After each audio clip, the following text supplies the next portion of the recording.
Yeah, for me, this is my first. I know it's not yours. I've done it once. But, yeah. Fun. It is. So did you guys do with everyone else the live stage this morning? Kind of the fan interaction. How's that been so far? Sci-fi vampire fans tend to be vocal and loud and really get into their show. I love it. Yeah. It's nice to see passion and fandom and enthusiasm for work and for lore and it's just great. Like I love the atmosphere.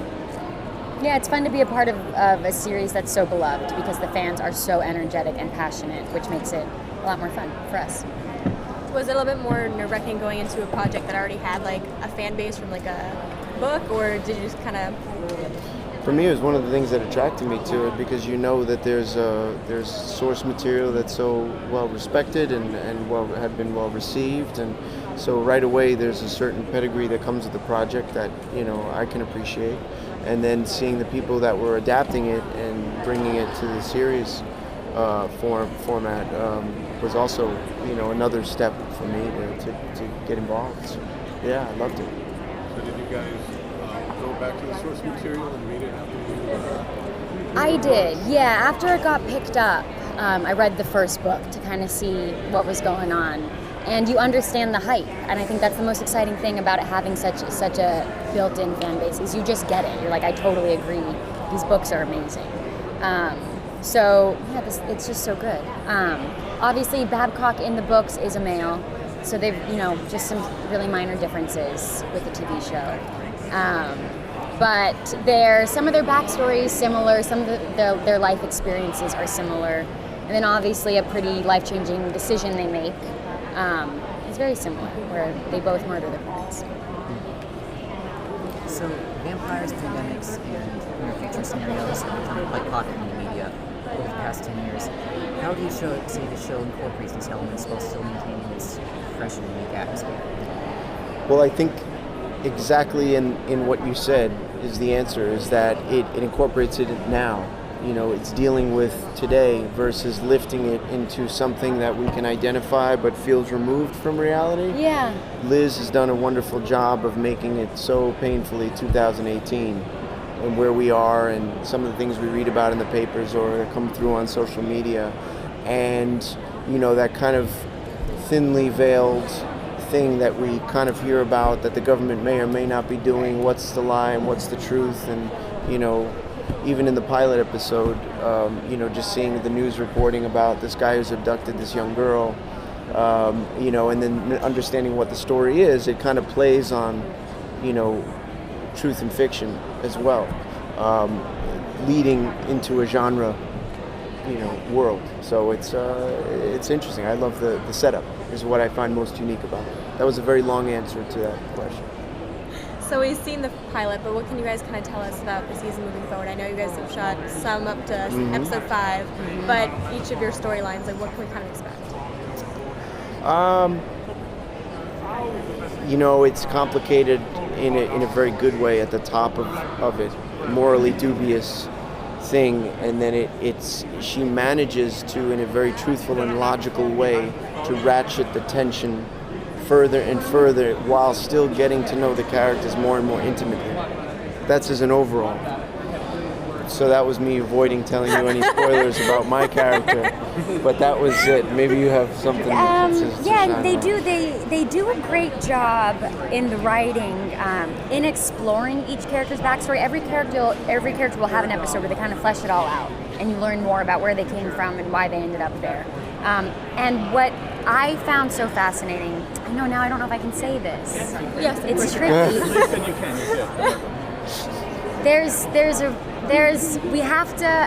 The virals have to tell their story in order to save their lives. It's important. And the way that they manage to do that in the writing is so clever.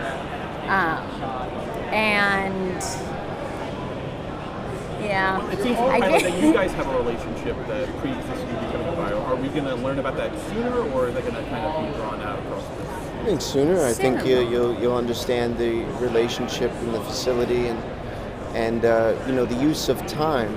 The title of the novel itself deals with the passage of time, and she being Liz, deals, and the writing team deals with time in a very unique way, how we weave and move in and out of storytelling and flashbacks and getting to know people's lives and relationships. Just little slices of them that, again, keep building everything forward. But we'll learn about it soon. And how long do you spend on makeup training? Like 2.5, 3 hours. Yeah. Takes a while. Got the contacts and the fangs and the veins and yeah, then they color it all in with the detail. It's amazing. It's really amazing. From an acting standpoint, does it require a lot of different prep from you to be like viral day or versus flashback day? Yeah, that's kind of my favorite part. It's so fun. We get to wear so many hats. So like in all the flashbacks, we're just regular humans, and you see us with all of our flaws and all of the tension and what triumphs or struggles they're dealing with at that time. Then they get to Project Noah, and we're a little more catatonic, kind of animal-like. And then we get into mindscaping, which is kind of when we get into their minds, where you see how they are after the experiment a little bit. So there's so much to play with, which is really fun. And I know you guys are not saying too much about what happens, but shooting almost the 5 episodes here and there, is there one of those 5 that you guys are very excited for fans to see? You know, every time I'm like, this has got to be the one now that we've peaked and we're due for a lull, but it manages to keep building. I'd say, for me, you have amazing stuff in 3. You know, and it's interesting because it's such a strong ensemble. Each episode kind of shines a light on a new player, so you get to see a more character-centric episode at a different time. But I would say 3 and 4 is really 3 and 4 is already building, and I don't know where it goes. I know 5 just because I read it and got to shoot it in about 24 hours. Yeah. But or start shooting it. But yeah, it's building. So your character seems to get to work with a lot of the cast. Yeah. Because of who you are. Is there anyone that you haven't worked yet with that you're looking Yeah, this is one of those funny shows where you can kind of, it's like a little, I like mainly work with Vince, but I don't have any scenes with Mark Paul or Emmanuel. I have a scene, I get to work with Sanaya with Amy soon, which I'm really excited about. But it'll be interesting. I know it's something we talk about a lot, where we like see each other in passing and it's like, hey, how's it going? What are you doing? But I think by the end, I'll be curious to see if that changes. What is it that appeals to you guys about your characters? Are there any standout attributes that you would like to Yeah, I liked how imperfect Shauna was. She's just kind of this bundle of emotion, and she's been a little misguided. And I think a lot of the characters kind of fell through the cracks a little bit as far as society goes. The people who were supposed to have their back didn't have their back. And that's really devastating and frustrating.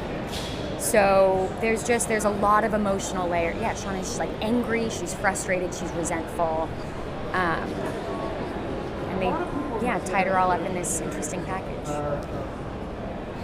For me, it's like this collision of duty and morality, where you are trained from a very young age to serve your country and to be a soldier and to take orders and a chain of command in life, and you then get this incredible opportunity to run a facility which its objective is to make humankind better, to heal people, to cure the world's woes. But your same duty is also might be destroying it. And then the isolation, how that can work on someone being away from civilization, being cooped up on a mountain in a lab, and dealing with that on a 24/7 basis. So, yeah, there's a lot to unpack. Well, we see flashbacks of kind of how your character got involved and flashbacks with your character and Brad, like way back when you guys served. That's interesting. I can't rule it out. but definitely we that relationship gets explored quite a bit with Brad and Clark. Yeah. Are we going to get to see, I know, Mark, we got to see in the pilot some action scenes, fights and stuff. Is that something you guys get into more? Or are we going to, is there more action scenes coming out of this? And if so, what was that kind of for you to do? Well, I just started getting into the gun training. I don't know if I got a little action. It's fun. They kind of let me do everything, which I was surprised by and happily surprised. We get to see Shauna in some flashbacks. It gets a little rough. And then obviously when the virals are attacking, that's kind of stunt-based also, which is, it's fun. I think it would be a great spoof to have like cut to a vampire that's like, well, I work with actors about what it's like to play me. And it's very challenging because, you know, who's committed and who isn't. And like if you have a vampire coach, Yeah. that's on the project. That's what we all aspire to. That would be, that would be great. Yeah. Yeah. Translate some Romanian dialect. Thank you guys so much. Yes, thank you. Thanks for watching all the way to the end. You can subscribe here to subscribe to the channel. There's more videos off to the left. Mr. J says don't forget to ring that bell button for more notifications.